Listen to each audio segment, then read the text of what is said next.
Anda kembali menyaksikan Patroli. Pemirsa, bermaksud mengumpulkan uang agar dapatkan keuntungan besar. Sejumlah ibu-ibu justru menjadi korban penipuan arisan bodong.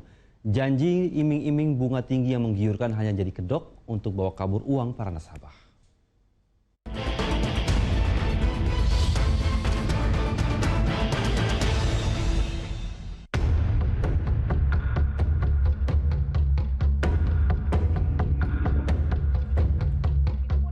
Bukannya untung malah buntung. Itulah yang dirasakan para korban arisan bodong yang marak di sejumlah daerah. Seperti yang terjadi di awal Agustus di Lamongan, Jawa Timur.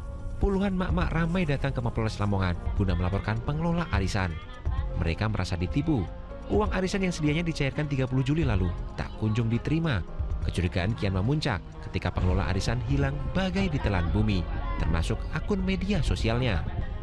Korban yang melapor mencapai 144 orang, terdiri dari berbagai kalangan, mulai dari ibu rumah tangga, nelayan, hingga dokter. Total kerugian ditaksir hingga 20 miliar rupiah.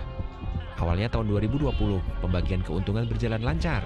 Namun pada 2022, pengelola arisan menawarkan skema baru dengan janji keuntungan lebih besar.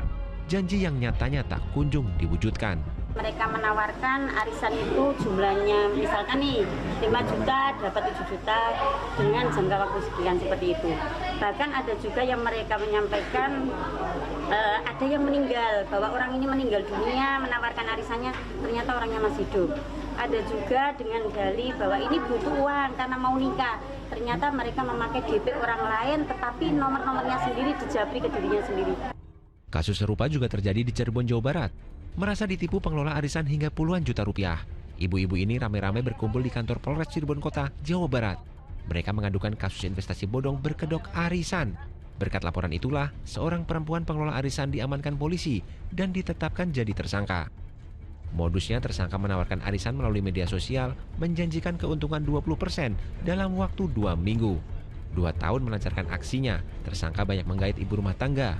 Total kerugian puluhan ibu rumah tangga itu mencapai 1 miliar rupiah.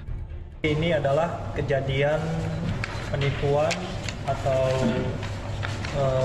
pengelapan ya, dengan modus arisan online yang sudah ke-4 kalinya yang kita ungkap di jajaran hukum Polres Cirebon Kota. Ya, jadi ini pelaku atas inisial TA ini sudah beroperasi selama 2 tahun dan kemarin kita amankan di Semarang. Ya, kemarin kita amankan pelaku ini di Semarang setelah 2 kali tidak memenuhi panggilan dari penyidik. Iya, tak bisa dipungkiri, arisan seolah sudah menjadi bagian dari kebiasaan masyarakat tanah air, khususnya di kalangan ibu rumah tangga. Berawal sebagai ajang menabung sekaligus silaturahmi, belakangan arisan jadi ajang meraup keuntungan, dipandang sebagai cara berinvestasi.